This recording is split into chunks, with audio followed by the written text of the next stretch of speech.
प्यारे दोस्तों, आज हम उत्तर वैदिक काल के आर्थिक स्थिति के बारे में चर्चा करेंगे। आर्थिक स्थिति क्या थी उत्तर वैदिक काल में, इसे हम कविता के माध्यम से, गीत संगीत के माध्यम से सीखेंगे। पूर्व की जो वीडियो थी वो सामाजिक स्थिति पर थी। सोशल कंडीशन क्या था, सामाजिक स्थिति क्या थी, वो वॉल्यूम नंबर 5 में, पार्ट नंबर 5 में उसे पूर्व में बताया गया है, उसे आप देख लें। उसके बाद आर्थिक स्थिति पर आज हम वीडियो बना रहे हैं। यह है फ्लो चार्ट, इसे स्क्रीनशॉट ले लें।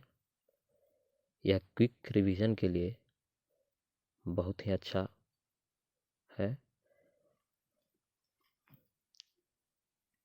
यह फ्लो चार्ट में जो भी है वह क्विक रिवीजन के लिए अच्छा रहता है।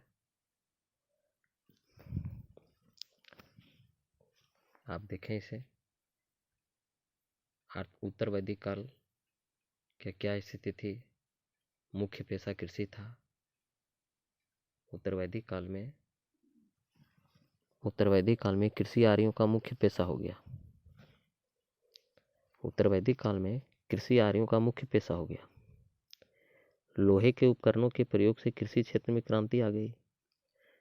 यजुर्वेद में लोहे के लिए श्याम अयस एवं कृष्ण अयस शब्द का प्रयोग हुआ है।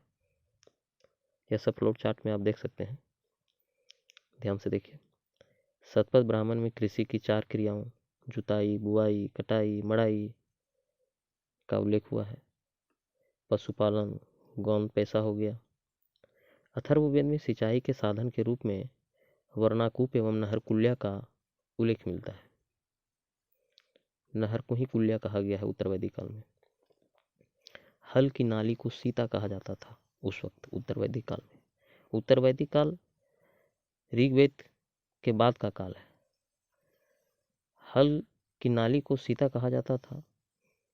अथर्ववेद के विवरण के अनुसार सर्वप्रथम पृथ्वीवेन ने हल और कृषि को जन्म दिया है। इस काल की मुख्य फसल धान और गेहूं हो गई। यजुर्वेद में व्रीहि धान, यव को जौ, उड़द को मान, मूंग को मृदंग, गेहूं को गोधूम, मसूर आदि अनाजों का वर्णन मिलता है। अथर्ववेद में सर्वप्रथम नहरों का उल्लेख हुआ है। इस काल में हाथी को पालतू बनाए जाने का साक्ष्य प्राप्त होने लगते हैं, जिसके लिए हस्ती या वारन शब्द मिलता है।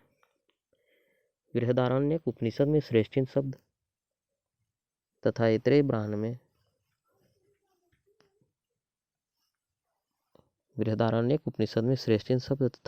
ब्राह्मण में श्रेष्ठ शब्द से व्यापारियों की श्रेणी का अनुमान वैसे लगाया जाता है। तैतरेय संहिता में ऋण के लिए कुसित शब्द मिलता है।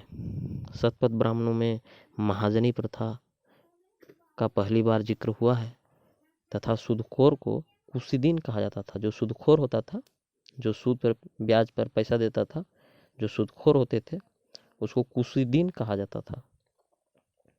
निष्क, शतमान, पाद, कृष्णल आदि माप की विभिन्न इकाइयाँ थी। द्रोण अनाज मापने के लिए प्रयुक्त किया जाता था। द्रोण अनाज मापक था। मतलब अनाज मापने के लिए प्रयुक्त किया जाता था। उत्तर वैदिक काल के लोग 4 प्रकार के मृद भांडों से परिचित थे। काला और लाल मृद भांड, काले पॉलिशदार मृद भांड, चित्रित धूसर मृद भांड और लाल मृद भांड। यह सब क्वेश्चन पूछता है।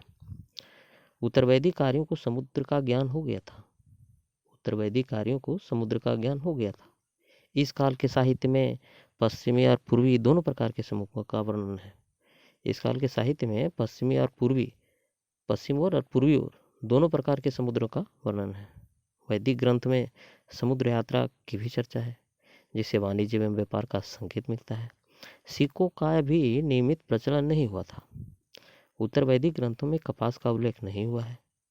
ध्यान देने वाली बात है, उत्तर वैदिक ग्रंथों में कपास का उल्लेख नहीं हुआ है, बल्कि उन शब्द का प्रयोग कई बार आया है। बुनाई का काम प्रायः स्त्रियां करती थीं। कढ़ाई करने वाली स्त्रियों को पेशकरी कहा जाता था। तैत्तिरीय अरण्यक में पहली बार नगर की चर्चा हुई है। उत्तर वैदिक काल के अंत में हम केवल नगरों का आभास पाते हैं। हस्तिनापुर और कौशाम्बी प्रारंभिक नगर थे, जिन्हें आप आद्य नगरीय स्थल प्रोटो अर्बन साइट कहा जाता है, इस नाम से जाना जाता है। हस्तिनापुर और कौशाम्बी प्रारंभिक नगर थे, जिन्हें आप आद्य नगरीय स्थल कहते हैं। अब इसी चीज़ को हम गीत संगीत के माध्यम से सुन सकते हैं। बच्चे को सिखाएंगे, गवाएंगे, नचाएंगे, बच्चे गाएंगे, रोचकता से सुनेंगे, बहुत कुछ स्मरण करेंगे, और बार बार जब इसको हम सुनाएंगे तो बच्चे ये सब सीख जाएंगे। जो बार बार क्वेश्चन पूछता है, जेपीएससी, यूपीएससी, टेट, जेटेट, बीटेट, सब जगह पूछता है। अब हम इसे कविता के माध्यम से सीखेंगे। किस तरह से पढ़ना है इसको? उत्तरवैदी कृषि मुख्य पेशा, उत्तरवैदी कृषि मुख्य पेशा, लोहे प्रयोग से क्रांति हुआ। उत्तरवैदिक कृषि मुख्य पेशा, लोहे प्रयोग से क्रांति हुआ। पशुपालन गौण पेशा, अयस शब्द लौह प्रयोग में यजुर्वेद का नाम है आता। शतपथ में चतुर क्रिया वर्णन, जुताई बुआई कटाई मड़ाई था। उत्तरवैदिक कृषि मुख्य पेशा, लोहे प्रयोग से क्रांति हुआ। पशुपालन गौण पेशा, अयस शब्द लौह प्रयोग में यजुर्वेद का नाम है आता। शतपथ में चतुर क्रिया वर्णन, जुताई बुआई कटाई मड़ाई था। अथर्ववेद वर्णाकुल नहर कुल्या वर्णन, हल नाली को सीता कहते थे। अथर्ववेद में पृथ्वीवेन वर्णन, जन्म दिया हल और कृषि धर्म को। मुख्य फसल धान गेहूं हुआ, नहर उल्लेख अथर्वा करता। गेहूं गोधूम मूंग मृदंग, धान विही उड़द मान व यव था। हाथी पालतू बनाए जाते, हस्ती वारन शब्द आता है। श्रेष्ठ शब्द ऐत्रेय में आता, श्रेष्ठ निवृत्तारण्यक कहता है। हाथी पालतू बनाए जाते, हस्ती वारन शब्द आता है। श्रेष्ठ शब्द ऐत्रेय में आता, श्रेष्ठ निवृत्तारण्यक कहता है। दोनों शब्द व्यापारियों के लिए प्रयुक्त। कुशीदीन ऋण तैत्तिरीय संहिता गाता है। कुशीदीन शुद्ध खो रहे होते, महाजनी प्रथा उल्लेख शतपथ में। निष्क शतमान पाद कृष्णल मापक, द्रोण अनाज मापता है। काला लाल मृद भांड है मिलते, काले पॉलिशदार मृद भांड। चित्रित धूसर मृद भांड सजाते, समुद्र भांड भी होता है। बुनाई काम स्त्रियां करती, कढ़ाई वाली पेशकारी। बुनाई काम स्त्रियां करती, कढ़ाई वाली पेशकारी। बुनाई काम स्त्रियां करती, कढ़ाई वाली पेशकारी। ऊनी ऊन शब्द प्रयुक्त हुआ था, उत्तर वैदिकों को कपास न मिली कभी। बुनाई काम स्त्रियां करती, कढ़ाई वाली पेशकारी। ऊनी ऊन शब्द प्रयुक्त हुआ था, उत्तर वैदिकों को कपास न मिली कभी। उत्तर वैदिक अंत में नगर आभास होता, तैत्तिरीय अरण्य करता बखान। आध नगरीय स्थल Hastinapur Kaushambi proto urban site कहलाता है। उत्तर वैदिक कृषि मुख्य पेशा, लोहे प्रयोग से क्रांति हुआ। पशुपालन गौण पेशा, अयस शब्द लौह प्रयोग में यजुर्वेद का नाम है आता। शतपथ में चतुर्क्रिया वर्णन, जुताई बुआई कटाई मड़ाई था। अथर्ववेद वर्णाकुल नहर कुल्या वर्णन, हल नाली को सीता कहते थे। अथर्ववेद वर्णाकुल नहर कुल्या वर्णन, देखिए फिर से देखिए। अथर्ववेद वर्णाकुल नहर कुल्या वर्णन, हल नाली को सीता कहते थे। अथर्ववेद में पृथ्वीवेन वर्णन, जन्म दिया हल और कृषि धर्म को। मुख्य फसल धान गेहूं हुआ, नहर उल्लेख अथर्वा करता। गेहूं गोधूम मूंग मृदंग, धान विही उड़द मान व यव था। हाथी पालतू बनाए जाते, हस्ती वारन शब्द आता है। श्रेष्ठ शब्द ऐत्रेय में आता, श्रेष्ठिन बृहदारण्यक कहता है। दोनों शब्द व्यापारियों के लिए प्रयुक्त। कुशीद ऋण तैत्तिरीय संहिता गाता है। कुशीदीन शुद्ध खो रहे होते, देखिए यहाँ कुशीदीन शुद्ध खो रहे होते, महाजनी प्रथा उल्लेख शतपथ में। शुद्धखोर को कुशीदीन कहा जाता था, कुशीदीन नाम से पुकारा जाता था। कुशीदीन शुद्ध खो रहे होते, महाजनी प्रथा उल्लेख शतपथ में। निष्क शतमान पाद कृष्णल मापक, द्रोण अनाज मापता है। काला लाल मृद भांड है मिलते, काले पॉलिशदार मृद भांड। काला लाल मृद भांड है मिलते, काले पॉलिशदार मृद भांड। चित्र धूसर मृदभांड सजाते समुद्र भान भी होता है। बुनाई काम स्त्रियां करती, कढ़ाई वाली पेशकारी। उन्नी उन शब्द प्रयुक्त हुआ था, उत्तर वैदिकों को कपास न मिली कि भी। उत्तर वैदिक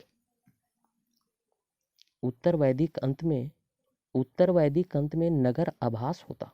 उत्तर वैदिक अंत में नगर आभास होता, तैतरीय अरण्य कहता बखान। उत्तर वैदिक अंत में नगर आभास होता, तैतरीय अरण्य करता बखान। आध नगरीय स्थल Hastinapur Kaushambi proto urban site कहलाता है। इस प्रकार हम बच्चे के पास कविता पाठ करेंगे, बच्चे को याद कराएंगे, रटाएंगे, रटेगा, खेलेगा, कूदेगा, नाचेगा, लॉकडाउन में रहेगा तो कोई असर नहीं पड़ेगा, इसलिए कि उसका जीएस धीरे धीरे धीरे कंप्लीट होता चला जाएगा। और एक दिन जब कॉन्सेप्चुअल, जब रीडिंग करेगा, पढ़ेगा, स्टडी करेगा तो उसे लगेगा कि जो तथ्यपरक बातें थी वह हम गीत के माध्यम से सीख चुके हैं। गीत है, संगीत है, ये खेल खेल में शिक्षा सीखने के लिए, खेल खेल में शिक्षा ग्रहण करने के लिए, आत्मसात करने के लिए यह बहुत सटीक और सुंदर उपाय है, जिसे मैंने कविता के माध्यम से पिरोने का प्रयास किया है। इतिहास रोचक, ग्राह्य और सुंदर बने, इसलिए मैं इसे तथ्यपरक ढंग से इसे आपके पास, आपके सम्मुख गीत संगीत के माध्यम से, फ्लो चार्ट के माध्यम से संग्रहित करने का प्रयास किया है, कंपोज करने का प्रयास किया है। शेष पॉलिटिकल लाइफ के बारे में अगले वीडियो में। Thank you.